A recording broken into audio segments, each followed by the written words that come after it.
Welcome everyone, आप लोग देख रहे हैं eco world digital classes and this is Indian economy series for standard 12। आज हमारा चैप्टर चल रहा है LPG liberalisation, privatisation and globalisation 1991 की पॉलिसी पे। And today's video I am going to deep dive on globalisation.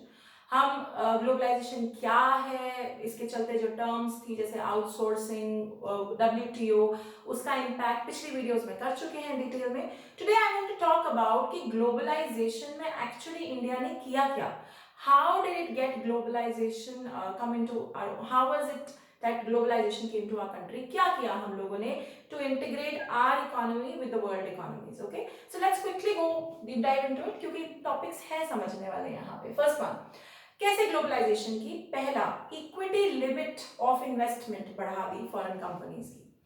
C you guys no कि दो type के शेयर्स होते हैं, इक्विटी एंड प्रेफरेंस। और इक्विटी शेयर होल्डर्स जो होते हैं they are the owners of that company. तो अगर आप इक्विटी में इन्वेस्ट कर रहे हैं मतलब आप उतने परसेंट से उस कंपनी के मालिक हैं। पहले 1991 से पहले इक्विटी इन्वेस्टमेंट पे बहुत रिस्ट्रिक्शंस थी क्योंकि बाहर की कंपनीज को हमारे देश में इन्वेस्टमेंट करना अलाउड नहीं था।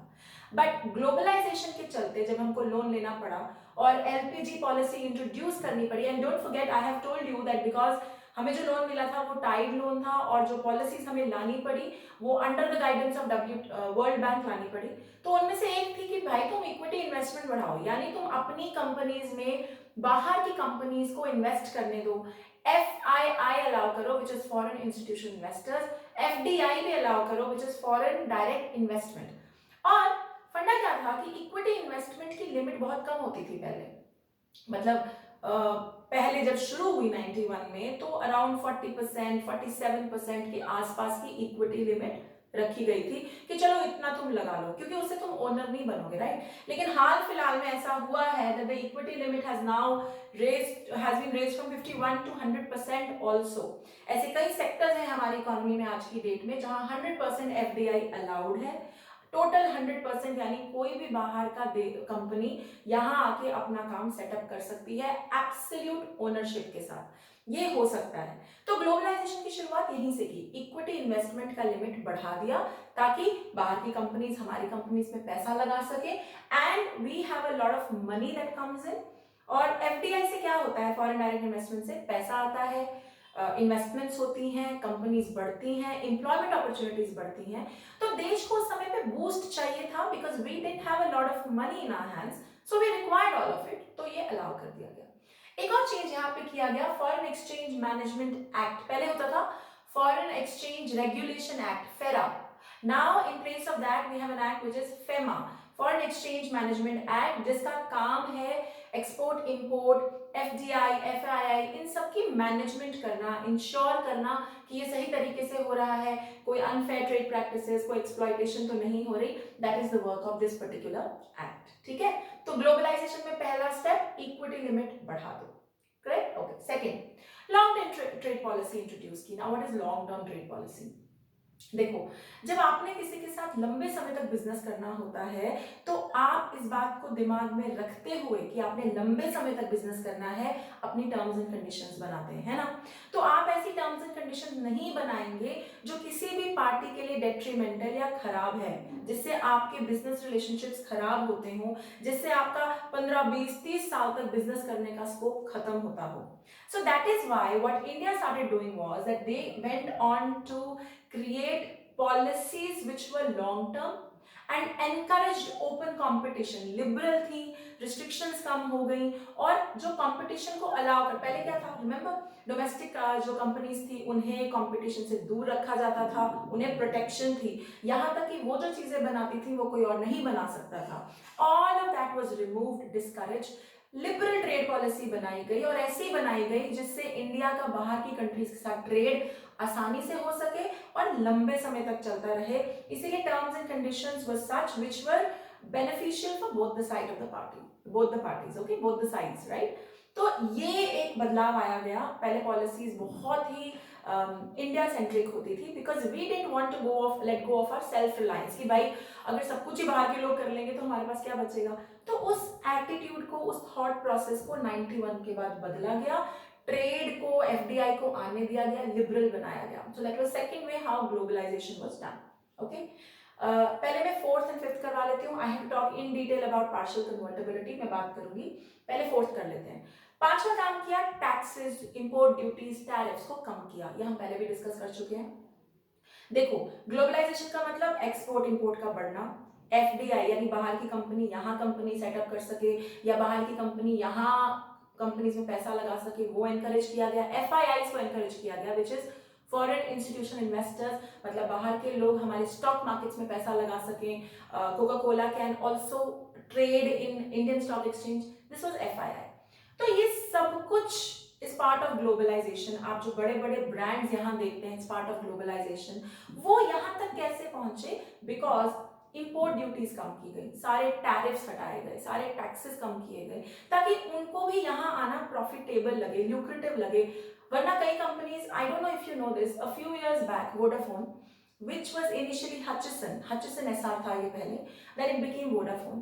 Vodafone को, see right now our country is very relaxed in terms of globalization, है ना, taxes tariffs कम है, लेकिन फिर भी देने पड़ते हैं टैक्स. Vodafone पे if I'm not wrong 40,000 crores का टैक्स थोपा गया था, because they had not been paying that tax for a while.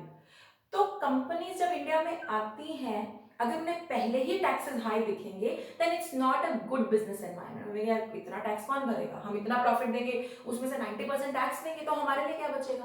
And that is why the government tries to reduce these taxes so that companies can come easily set up their businesses and be happy about it.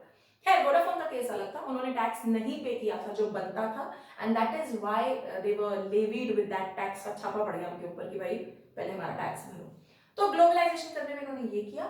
और दूसरा, they withdrew all the quantitative restrictions. I have said this before also. India में import पे और export पे quantitative restrictions थी, खासकर import पे. आप कहीं बाहर की चीजें इंपोर्ट नहीं कर सकते थे, और कहीं अगर आपको परमिशन मिलती थी तो there was only a particular quantity that you could have imported, उससे ज्यादा आप इंपोर्ट नहीं कर सकते थे. तो ये सब चीजें इसलिए हटाई गई ताकि बाहर की कंपनीज हमारे देश में आना शुरू करें. Something that we call now a multinational company, MNC should start coming into a country. और ये गलत नहीं है कि एमएनसीज के आने से हमारा एम्प्लॉयमेंट सिनेरियो, हमारा level of competition, our quality of life सब बहुत बेटर और बढ़िया हुआ है. इनफैक्ट मैंने कई अपने घर के बड़ों को कहते हुए सुना है that when they used to work in offices, डब्बा ऑफिसेज होते थे, बड़े बड़े पंखे होते थे, बड़ी बड़ी खिड़कियां होती थी, and the kind of offices that we guys have worked in are air conditioned offices, very super cool uber offices, right. तो बहुत फर्क है. So thanks to all of this कि ये सब कुछ इंडिया में हो पाया. Alright, now let's talk about the last part of it, which is partial convertibility. Although ये टॉपिक डीप डाइव करने वाला नहीं है 12th में, but I am going to touch upon a little bit over here कि partial convertibility से भी globalisation impact हुई. अब पार्शियल कन्वर्टेबिलिटी क्या है, पहले समझते हैं. कन्वर्टेबिलिटी ऑफ रूपी क्या है? Convertibility of rupee means the freedom to exchange a currency for another currency. मतलब the freedom to exchange Indian currency for any other currency in the world at market rates. ये जो freedom है इसे हम बोलते हैं कन्वर्टेबिलिटी. लेकिन India में ये पार्शियल है, पार्शियल कन्वर्टेबिलिटी है, क्योंकि ये कैपिटल अकाउंट ट्रांजैक्शंस पे अलाउड नहीं है. Now let me clarify. Okay, तो तुम अब्रॉड जाते हो, इंडियन करेंसी को तुम किसी भी करेंसी में इजीली जो मार्केट रेट है उस पे आसानी से कन्वर्ट कर पाते हो, कोई दिक्कत नहीं होती, कोई there is no restriction to it, है ना, करेक्ट. कोई एक्सपोर्ट इंपोर्ट का काम करता है, उसको भी दिक्कत नहीं है, इजीली वो पैसा कन्वर्ट कर सकता है at the existing market rate. जो उस समय एक्सचेंज रेट चल रही है उस पे वो इंडियन करेंसी को, मान लो मैं चाइना के साथ ट्रेड करती हूँ, तो चाइनीज करेंसी में अगर मैं इंडियन करेंसी कन्वर्ट करना चाहूँ कोई दिक्कत नहीं है, मिलेगा. रेमिटेंसेस, अगर मैं अपना कोई रिलेटिव बाहर रहता है उसको पैसे भेजना चाहती हूँ, लेट्स से कनाडा में, उसे रेमिटेंस बोलते हैं, तो मैं इंडियन करेंसी को कैनेडियन करेंसी में कन्वर्ट करना चाहती हूँ, अलाउड है, कोई दिक्कत नहीं है, कन्वर्टेबिलिटी फ्रीडम है, ठीक है. So for export import, for remittances, interest और डिविडेंड के पेमेंट में भी कन्वर्टेबिलिटी अलाउड है. कहाँ अलाउड नहीं है is in capital account. Capital account हम पढ़ेंगे when we do foreign exchange का chapter. Capital account is loan लिया आपने बाहर से कहीं से, वो आपने बाहर कहीं इन्वेस्टमेंट की, वो आपने मशीनें इंपोर्ट करवाई. यानी कैपिटल अकाउंट में बेसिकली, अगर मैं थोड़ा सा रिलेट करूं, अकाउंटेंसी की जो बैलेंस शीट होती है ना, जो उसके आइटम्स हैं वो हमारे इकोनॉमिक्स में कैपिटल अकाउंट में आते हैं। तो उन पे अगर आप ट्रेडिंग कर रहे हैं that is not easily convertible, वहां आप करेंसी कन्वर्जन आसानी से नहीं कर सकते। और इसके पीछे भी कारण है क्योंकि इन्वेस्टमेंट में, लोन में बहुत मोटा पैसा इन्वॉल्व होता है, तो उनको पहले अप्रूवल चाहिए होता है आरबीआई का, तभी वो कन्वर्टेबिलिटी अलाउड होती है। Okay, so I am reiterating, convertibility का मतलब है freedom to convert your currency into any other currency.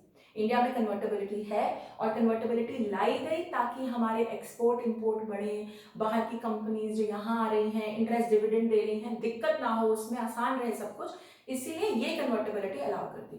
लेकिन आज भी जो कैपिटल अकाउंट है जहां पे लोन, मान लो मैं वर्ल्ड बैंक से लोन लेती हूँ, बहुत तगड़ा अमाउंट आएगा, या हम किसी मॉरिशस जैसी कंट्री को लोन देते हैं, बहुत तगड़ा अमाउंट है, या टाटा कहीं पे यूएस में इन्वेस्ट करता है, बहुत मोटा अमाउंट है, इनको हम बोलते हैं कैपिटल अकाउंट की ट्रांजैक्शंस।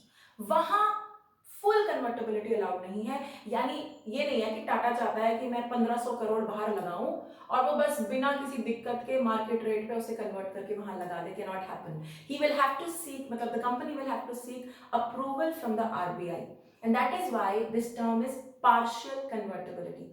फुल कन्वर्टेबिलिटी नहीं है, यानी सारी ट्रांजैक्शंस पे कन्वर्टेबिलिटी अलाउड नहीं है। There are certain transactions like import export, payment of interest, remittances, where convertibility is allowed, but on capital account transactions convertibility of rupee is not allowed.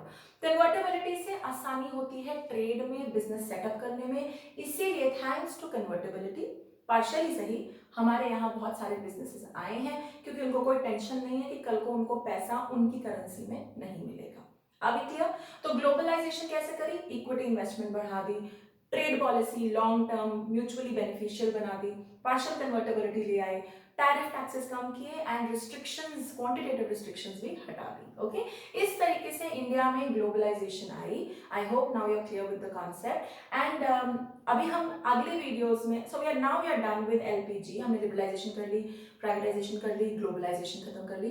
अब हम detail में डिस्कस करेंगे next videos में कि LPG policy का फायदा और नुकसान क्या रहा, overall how did it fare for the country, was it really good for the country, or were there some cons as well of the same. All right, अगर आप लोग मुझे YouTube पे देख रहे हैं तो like share subscribe and comment करना बिल्कुल मत भूलिएगा। Till then, bye bye.